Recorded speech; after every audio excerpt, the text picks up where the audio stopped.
Backstage, the show where we sit down with local artists and international artists and find out what's going on in their lives and in their careers. On Channel 82, where Bermuda shines through.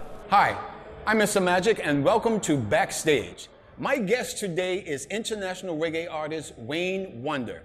And he's been all over the world and he's taken the time out to come to Bermuda, and we want to welcome you to Bermuda, sir. Welcome to Backstage. Pleasure having me, pleasure having me. Yeah, it is a pleasure having you, and I'm glad you said it that way. We're here at Marcus's restaurant in the Hamilton Princess, yes. And I understand how's your stay been so far? It's been good. Yeah? It's been good.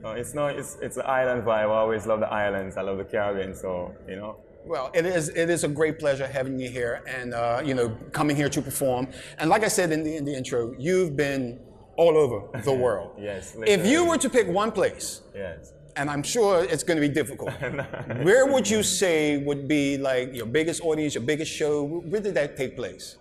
Well, you know, to be honestly, like in Europe, you know, like places like Germany, you know, France, Japan for sure. You know, it's like the fans and the audience is just huge, you know? Yeah, I know. Japan has really grown in the reggae market. Yes, I actually, a radio station I used to be on, I used to get calls from Japan. There was a gentleman, when I was on the air, he was coming home from work at 6 o'clock in the morning, and he would call me up, say, Mr. Magic, I just got home, can you play me some Bob Marley?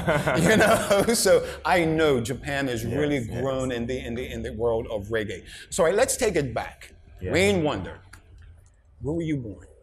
I was born in Portland, Jamaica. Okay. You know, I was raised in Kingston, Eastern Kingston. And your family, are you an only child? You have brothers and sisters? No, I got 2 brothers and 2 sisters also. And where do you fit in between that? Youngest, oldest, middle? I'm actually the second. The second of 5, yeah. Oh, okay, the second of 5. Yeah, so you actually bullied your younger brothers and sisters.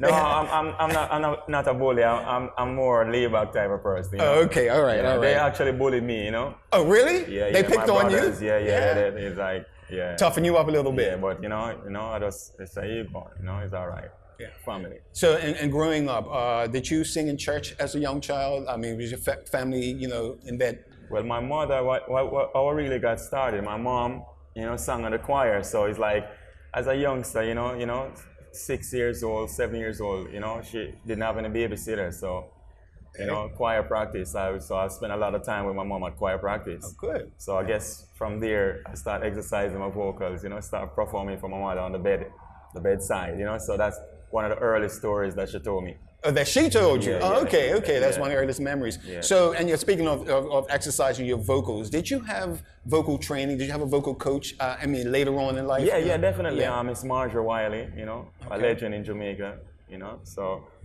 you know, to take it to that next level, because I realized that, okay, so if you want to go professional, you got to know, you know, certain intricates about... Singing from the diaphragm. Yes, you know, and certain technique, which is one of my favorite is like speech level technique, you know. Okay. It's the same technique that we use to speak, but you sing without, stress in our...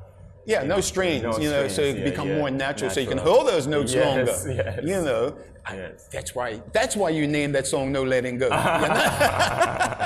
But we'll get into your music and your albums in a little bit. We just want to find more about you and growing up and the family. Yes. Now, here in Bermuda, when I was younger, and even nowadays, your family wasn't just your mother and your father. Your family was your neighbors, your aunts, you know, Mrs. Johnson down the road, you know. Did you have that same family unit growing up? Like you would leave your home and someone else was looking out for you when you were out away from your parents? Definitely. I have memories of like my mom went to work, you know, my dad is not there. But yesterday if I be out on the road like too much, you know, my neighbor, you know, Miss Mark would say, Wayne, where you going? You know, so, you know, that was like a blessing for me too, and, you know, guide me along the way and, you know, kept me with a lot of problems too, you know. Oh, that's good, because nowadays you hear of the younger generation, you know, they want to be in jail for some reason. For real. You know, trouble seems to be their lifestyle. Them, You know, It's not even like trouble's finding them. They're finding the trouble. That's true, that's true. So you basically avoided all of that.